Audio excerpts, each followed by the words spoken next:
তৃণমূলের কাছে কিচ্ছু নেই, খালি মানুষ আছে।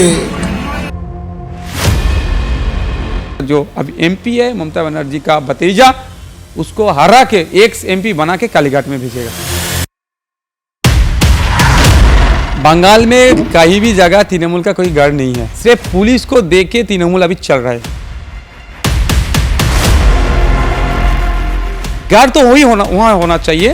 सबको खुल के वोट देने के लिए बंदोबस्त करे।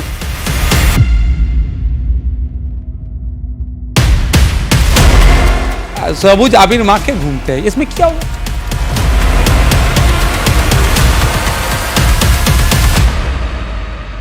बंगाल की राजनीति में है उथल पुथल, क्योंकि इस बार तृणमूल कांग्रेस के अभिषेक बंदोपाध्याय के जो डायमंड हार्बर है वहां से अब लड़ाई करने जा रहे हैं नौशाद सिद्दीकी।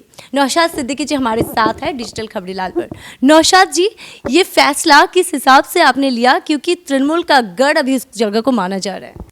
बंगाल में कहीं भी जगह तृणमूल का कोई गढ़ नहीं है, सिर्फ पुलिस को देख के तृणमूल अभी चल रहा है। पुलिस माइनस तृणमूल नील है।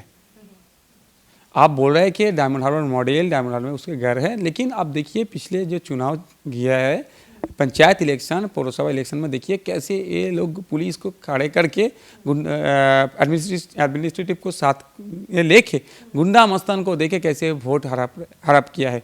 जो कॉमन पीपल है उनका जो राइट है वोट डालना, उसको फुलफिल करने नहीं दिया है। और जहाँ थोड़ा बहुत वोट हो गया, जब काउंटिंग सेंटर में जाने के लिए कोशिश किया था अपोजिशन के जो कैंडिडेचर है, लेकिन दुख की बात यह है उनको जो जहाँ काउंटिंग सेंटर है उधर तक उसको जाने नहीं दिया। यही है डायमंड हार्बर मॉडल, यही है गढ़ है। गढ़ तो वही होना, वहाँ होना चाहिए। सबको खुल के वोट देने के लिए वो बंदोबस्त करे। उसके बाद वो बोलेगा देखिए सबको वोट देने के हम बंदोबस्त किए थे, उसके बाद भी ज़्यादा आदमी ने हम लोग को वोट डाला है, ये हमारा घर है। लेकिन दुख की बात किया है, वोट के वक्त गुंडा मस्तान को बुला के आदमी के ऊपर प्रेशर क्रिएट करने के बाद फिर भी वो लोग नहीं, मतलब कॉन्फिडेंस उनका इतना लो है। जब काउंटिंग सेंटर में जाने के पहले ऑपोजिशन को वहाँ से हटा के वो लोग सर्टिफिकेट लेके, जो आबिर बोलते हैं बंगाली में, आबिर सबूज आबिर माँ के घूमते हैं, इसमें क्या होगा?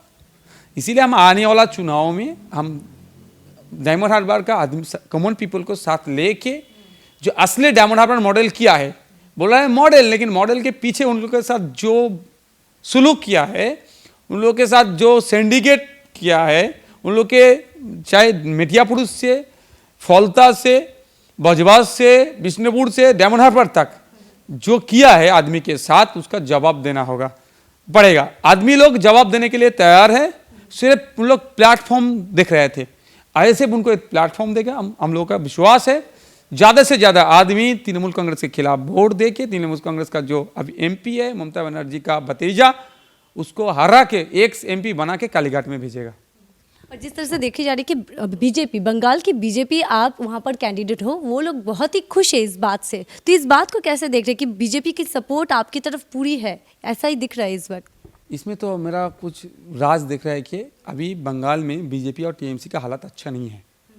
बीजेपी और टीएमसी के छोड़ के आईएसएफ और जो non BJP non TMC party है उनके पास जा रहा है। ये तो हो सकता है, ये सब बोल के जो वोटर हम लोग के पास आना चाहते हैं उनको फिर माइंड डाइवर्ट करने के लिए ये बोलते हैं। फिर भी हम बोलेंगे बीजेपी क्या बोल रहा है ना बोल रहा है, उसमें हम लोग का कोई लेना देना नहीं है। हम लोग लड़ाई करेंगे बंगाल में बीजेपी और तृणमूल के खिलाफ, सेंट्रली बीजेपी के खिलाफ हम लोग लड़ाई करेंगे। लड़ाई में है, लड़ाई में रहेंगे। अगर बीजेपी को कुछ करना है तो हम बीजेपी को बोल रहे हैं कि आप पहले देखो भारत, हिंदुस्तान जो खुदा के हंगर स्ट्राइक में पीछे जा रहा है, उसको पीछे ना जाए, आगे जाए, ये बंदोबस्त करिए। आप अनएम्प्लॉयमेंट के जो रेट है, अब हिंदुस्तान पीछे जा रहा है, उसको आप देखिए। पेट्रोल डीजल का जो हाइक हो रहा है, प्राइस हाइक हो रहा है, उसको कम करने के बंदोबस्त कीजिए। गैस का जो प्राइस हाइक हो रहा है उसको कम करने का बंदोबस्त कीजिए। आप लोग बोला था हर साल में 2 करोड़ नौकरी मिलेगा, कितना आदमी को नौकरी दिया है? नौकरी के ज़्यादा तो नौकरी छोड़ने के लिए प्रयास कर रहे हैं, इसको आप बंद कीजिए। 15 लाख रुपया बोला था कि आप हर अकाउंट में डालेंगे, कितना रुपया आया? इसके ऊपर आप लोग ध्यान दीजिए।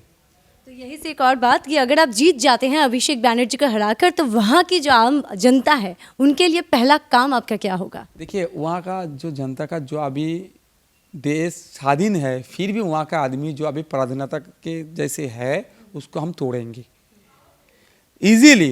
Access to MP, common people access to MP, इसका हम बंदोबस्त करेंगे। वहाँ का अभी जो एमपी है, अगर वो शहर में, अगर शहर में जब जाते हैं, वहाँ का जो टोटो ऑटो चलते हैं ना, उसको बंद कर देते हैं। ए नहीं, आदमी घुस पाएगा तुम लोग। लेकिन टोटो ऑटो वाला क्या दिन में कितना कमाई करते हैं? 400 450 कमाई करते हैं। जो जिसका अब क्या होता है, जो उन मालिक अलग होते हैं, ड्राइवर अलग होते हैं, तो उनके दिन में 1-150 रुपये कमाते हैं। उसको लेके जाके घर में चाल पाल पका के खाते हैं फैमिली के साथ, उस दिन का ख़त्म हो जाते हैं। जो फुटपाथ में थोड़ा बहुत मतलब बैठ के सब्जी अनाज फनाज लेके बैठते हैं, उसका भी उस दिन का काम बंद हो जाता है। ये नहीं होना चाहिए। हम लोग बोलते हैं कि हम राष्ट्रवासी का सेवा करने के लिए पॉलिटिक्स में आ रहे हैं, लेकिन हम लोग पॉलिटिक्स में इसलिए ये बोल के आ रहे हैं, और उस कॉमन पीपल के ऊपर हम आने के बाद दबाव पड़ते हैं, ये नहीं होना चाहिए।